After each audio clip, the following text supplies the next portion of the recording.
Hi everybody. I just want to say I'm missing you all in person, but I'm glad that we can still have this time to talk about what the Bible teaches. So today we're going to talk about leprosy. I believe we had a lesson earlier in the year about leprosy and how in the Bible leprosy represents sin. It is a picture. There's many pictures in the Bible that talk about more than one thing at the same time. And so leprosy is a picture of sin. So why is it a picture of sin? Well, leprosy was a disease that used to be incurable. Once you got it, you could not be healed unless God intervened. There were no cures. Sometimes people may have thought they had it and then later found that they did not have it. And then they would be extremely happy about that, because when a person had leprosy, because it was contagious and incurable and so horrible, the healthy people did not want them around. They were, the laws of the time required that they left their home, left their village, left their city. They had to go live by themselves or with other lepers, all by themselves. And they had no one to care for them. Let's talk about what leprosy was. It was a bacterial infection that resulted in nerve damage. So not the brain or the spinal cord, but all the nerves that go to your fingers and toes and face, so that you can feel things, heat and cold and pain. So if you touch a hot stove, you take your hand away because you have nerves there. They tell you it's hot. Well, if you have leprosy, it can damage those nerves so that you could touch something hot and not even know it, and you could burn your hand terribly. It also caused horrible sores, and it would make lumps and bumps and disfigure people. It would affect the nose. Sometimes the nose would, it would go away. It would have damage, and then the person would have missing parts of their nose. It would make rashes. It was very painful. Sometimes the muscles would be so weak a person couldn't use their hands or their feet, so they would be crippled. And it's a slow progression. It would start very small, maybe just a spot somewhere. Oh, that's nothing, it's just a spot. It would be a little numb maybe. Oh, it'll be fine. Except that the people knew what happened in the end, and it would progress and progress and ruin that person's life. And that's what sin does too. It may start really small, but it progresses and progresses and ruins a person's life. And there was no cure for leprosy at the time, and there was no cure for sin. Jesus came to heal and to give forgiveness for sin, so he can cure both. So one day when Jesus and his disciples were in a place, they met a man who had leprosy. He was not supposed to be around other people, but he just wanted to see Jesus so badly. He was willing to risk coming to the village in order to see Jesus. And so he came. He was supposed to go, all lepers, when they came near people, they were supposed to call, unclean, unclean. Actually, I think they had to cover their mouth and nose, unclean, unclean, so that people knew that they had leprosy and they would stay away from them. Oh no, you have leprosy, I'm not going near you. And so it was pain, loneliness, and death. But this man, he came to Jesus and he said, Lord, if you want to, you can make me clean. He wasn't sure Jesus would want to. Lepers were despised. They were feared and hated because people were so afraid of catching it themselves. But Jesus was not afraid. And he loved the man. He looked at him with compassion. And he didn't just say, be healed, you can go. He actually reached out and he touched him. He touched the man with leprosy. No one would ever have done that except Jesus, because they were so afraid. But Jesus touched the man with leprosy and he said, I do want to heal you. Be clean. Now back then, there were the Jewish laws that God had given to Moses in the wilderness for all the Israelites to follow when they came into the promised land. And one of the laws said that if a person thought they had leprosy and then they thought it went away, then before they could come back and live with their families, come back to be with everyone else, they had to go to the temple to see the priest. And the priest would look at it, inspect it, and make sure that they actually were healed before they allowed them to go back into society again. And so Jesus followed the laws. It was God who gave the laws. And so Jesus told the leper, now go and show yourself to the priest. He said, don't tell anybody about it. So here's the healed leper. He said, don't tell anybody about it, but go and show the priest. But this leper was so excited about his life being so radically changed that he went and told everybody. And people were so amazed by this story that they really started to follow Jesus everywhere. And so Jesus could no longer easily go into the towns and the cities. He had to stay in the outskirts. He stayed in the countryside, in the small villages, to preach and teach, because there was too many people that followed him everywhere in the large places. Oh, there's a picture of him being surrounded by people. There is, not at the same time, but there is another story that we have about Jesus and lepers. At another point in time, Jesus was journeying from Galilee to Jerusalem when he met 10 lepers. Now remember, lepers could not be with healthy people, but they were allowed to be around other lepers. And so sometimes, so they weren't so lonely, they would go and all live together. So there was 10 lepers all together, and they saw Jesus.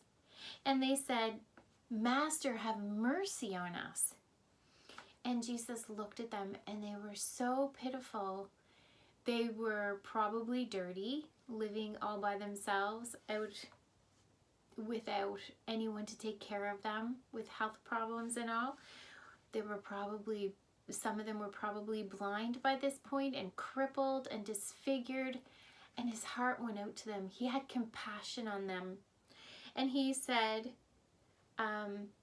go and show yourself to the priest. He didn't say, you are healed, go show yourself to the priest. He didn't touch them. He does things differently at different times. And with these 10 men, he simply said, go and show yourself to the priest. And so off they went. They were so excited that Jesus had noticed them and had talked to them. And as they went, they realized they were healed. And one out of the 10, only one, a despised Samaritan. Remember our talk about the Samaritans. The woman at the well was a Samaritan. Those despised Samaritans, one of these lepers was one. He was the only one that when he looked down and saw that he was healed, he ran back to Jesus and fell at his feet and thanked him for healing him. But Jesus, he was sad. He looked at him and he said, weren't there 10 lepers that I healed? Where are the other 9? And then he told this one man to go in peace. But we need to remember to be thankful. In a list of sins in the Bible, in the New Testament, where there's a list of sins, one of the sins is actually unthankfulness. It's right there along with lying and disobedience and selfishness and cursing, pride, impurity, and many more sins. Unthankfulness is a sin. We need to always be careful to be thankful. Every day, you can think of ways to be thankful to God for the things that He has done or allowed you to have. And so remember to pray and thank Him for those good things. He really likes to hear us thank Him. I'm sure that if you do something nice for someone, you like to be thanked as well. Okay, well, another thing that happened during Jesus' time on earth is very important, and we're going to talk about that now. It is called the Transfiguration. That's a long word. But we will talk about it, and you will understand it as we go. Okay. One time when Jesus was walking and talking with his disciples, he started to ask them questions. And he said, by the way, they're walking along, and he says, by the way, who do people say that I am? Who do they think I am anyway? And the disciples said, oh, well, oh, I have my papers here. Okay. They said, well, some people think you're John the Baptist, and some people think you're the prophet Elijah. Remember him in the Old Testament? We talked about him. And some people think you're the prophet Jeremiah. And some people, they're not really sure, but they know you're a prophet. They think you're some other prophet that has come back from the dead and is preaching and healing people, and that's why you have power. And Jesus said, well, who do you think that I am? And Peter was the disciple that always spoke first and did things first. We talked about how he got out of the boat and went to Jesus on the water. And the other disciples probably never even thought of that. Or if they did think of it, they certainly never acted on it. Peter was very impulsive. He did things right away. He spoke without thinking. He did things without thinking. So Peter was the spokesman. And when Jesus said, who do you think I am? Peter spoke and said, you are the Christ, the Son of the living God. And Jesus was happy with his answer. He said, blessed are you. No person revealed this to you. God, my Father, revealed this to you. He said, you're right, but don't tell anyone. He wanted people to receive the truth from God himself, from seeking the truth themselves. He didn't want it to be easy. Remember, he spoke in parables and things. So he didn't want the disciples to just go around randomly telling random people that this was Jesus, the Son of God, come to earth. Well, then Jesus told his disciples some very important things that they didn't understand at the time. As they were walking along, he started to tell them how he was going to suffer, how he was going to be killed, and how he was going to raise from the dead. And it was all going to happen in Jerusalem, and the disciples weren't really sure what he was talking about. They didn't understand this. They certainly didn't want it to be true. So once again, Peter spoke up. And this time he said, oh, this can't happen to you. And Jesus turned to him and he was very upset. And he said, get thee behind me, Satan. He said, you are tempting me like Satan tempts. This is something, he didn't say all this, I'm using my own words. He said, he was basically saying, you are trying to think with the thoughts of men, to speak with the mouth of men. You're not understanding the ways of God. Now remember when Peter spoke earlier, Jesus said, God showed this to you. You're speaking the words of God. Now he's saying, no, these are not the words of God. These are the words of man, and they're not right, and it's tempting me like Satan would tempt me. You see, he knew he had to die. He knew he had to go to the cross. He didn't want Peter to say, oh, no, it's okay. You don't have to do that. No, I'm sure there's some other way. We'll figure something out. He knew what he had to do, and he didn't want to be tempted away from that. So he was quite severe with Peter at that point. Oh, here they are walking along. In the Old Testament, there are verses that say, my ways are not your ways, and my thoughts are not your thoughts. As the heavens are higher than the earth, so are my ways higher than your ways, and my thoughts than your thoughts. God is so much higher than us that unless God helps us to understand his ways and his thoughts like he does in the Bible, then we would never figure out what was going on. We're so far beneath him. Our thoughts, our human mind is not able to comprehend and understand the things of God. So, Jesus went on to tell Peter and the disciples and us something very important. He had just told them how he was going to have to suffer and die. And he knew he needed to do it in order to take away the sins of mankind.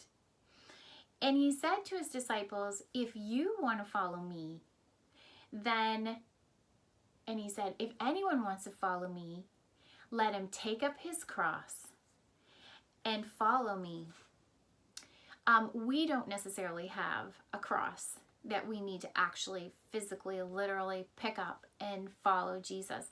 But he says that we need to set aside our earthly thoughts. We need to set aside our own hopes and goals and wishes and plans, and we need to focus on him and follow him, even if it's difficult, even if there's suffering involved. Just like he suffered, we also need to be willing to suffer, to set aside our own desires to follow him. Jesus said, whosoever will save his life, if all you're worried about is making sure you have a good life, he says, whosoever will save his life will lose it. And whosoever will lose his life for my sake, willingly offer it up and give it to him. Whosoever will lose his life for my sake will find it. What shall a man profit? What good is it if you gained the whole world, if you got so rich and powerful that you basically ruled the whole world? What good of that would be? What good would that be if you lost your own soul? What would it profit a man to gain the whole world but lose his own soul? What can you possibly give in exchange for your soul? No, he's saying your soul is the most important thing. And we can have eternal life through Jesus Christ if we follow him. Well, I'm sure the disciples didn't understand everything he was saying at the time, but God helped them to understand it later. Well, about 6 days later, after this conversation, this very important conversation that Jesus had with his disciples about who he was and what was going to happen to him and what their reaction needed to be in light of all of that, about 6 days later, Peter took his 3 closest disciple friends up into a high mountain. Now, you may remember who they were. I gave you time to think about that. It was Peter, James, and John were Jesus' closest disciple friends. They went up into a tall mountain, just the 4 of them, because Jesus had something special that he had planned for them. They went up and Jesus started to pray. And we've talked a lot about how Jesus prayed a lot when he was on earth. He would pray alone. He would go into the mountains and he would pray alone all night long sometimes. So in this case, he was probably praying for a long time because Peter, James, and John fell asleep. You'll also notice they often fall asleep when they are praying, when they are with Jesus praying. So Peter, James, and John fell asleep. But when they opened their eyes, when they kind of woke up, what did they see? They saw that Jesus had been transformed. He was transfigured. He had changed. In his normal body that they had walked up the mountain in, Jesus looked like anybody else, just a regular person. There was absolutely nothing about him to make him look like he was a king or God. But when they opened their eyes, he was transformed, and they saw him in his glory like he appears in heaven. His face shone like the sun, and his clothes were pure white, and they also were like light. He was just shining. And not only that, but there was 2 other men with him that were from heaven. It was Moses and Elijah. And they were all 3 of them together, and they were all talking about what was going to happen to Jesus, about his death and his suffering and what he would have to do. They were talking together. It was like he was meeting his heavenly friends there on earth to strengthen and encourage him before he had to go to the cross. What Peter had to say was not helpful because he was speaking from a human standpoint. So he spoke with Moses and Elijah, who were able to speak with him on a heavenly standpoint, and they were speaking about his death on the cross. Well, Peter, James, and John quickly woke up and jumped up, and they were looking at this scene, and they were so amazed to see this scene, to see Jesus, their friend, like this. And poor Peter, he opened up his mouth and put in his foot again. He blurted out the wrong thing again. And this time he said, "Oh, Jesus, it is so good for us to be here, to see you like this. Let's build 3 tabernacles, 3 like little temples, kind of like in the wilderness. They had a tabernacle instead of a temple. He said, let's build 3 tabernacles, one for you, one for Moses, and one for Elijah. Do you see what's wrong with this? Well, all of a sudden, a bright shining cloud eclipsed the sun, went in front of the sun, and they were surrounded by the light of this shining cloud, and a voice came out of the cloud. The rich voice of God came out of the cloud and said, this is my beloved son, hear ye him. He said, you need to listen to Jesus. He is my son. And he said, this is my beloved son in whom I am well pleased. Hear ye him. And the 3 disciples were so afraid that they fell down on their faces on the ground. They were so afraid. And then Jesus came over and he touched them and he said, it's okay, don't be afraid. Get up. And when they looked and got up, it was just Jesus there, just like usual. The cloud was gone. Moses and Elijah, they were gone. The bright light was gone. It was just Jesus with his friends on the mountain. And they were still, I'm sure their hearts were still pumping, but they weren't afraid anymore. But I'm sure they were thinking about what had just happened. And Jesus said, listen, don't tell anyone until I'm risen from the dead. And then they all went down the mountain again. Well, the disciples, they didn't tell anyone, just like Jesus commanded them. They did not tell anyone what they had seen until after Jesus rose from the dead. But at the time, they still could not wrap their heads around the idea that Jesus was going to suffer and die and rise again from the dead 3 days later. And so just between the 3 of them, they did talk about what they had seen and what they had heard, and they tried to understand what he meant by rising from the dead. And they were going to see it with their own eyes later, and then they would understand. But sometimes we don't always see and understand at the time what God is trying to explain to us. So that is the Transfiguration. When you hear someone talk about the Transfiguration, it is when Jesus was praying and he was transformed into what he looked like in heaven, into his glorious body. So he was shining like the sun, and his clothes were white and shining. And that is the Transfiguration. And that is the story that we had today, is when Jesus really let the disciples know more for the first time about what his purpose was and what was actually going to happen. And that was difficult for them to understand. So that's all we have for this week, and we will have more next week. Thanks. Have a good week.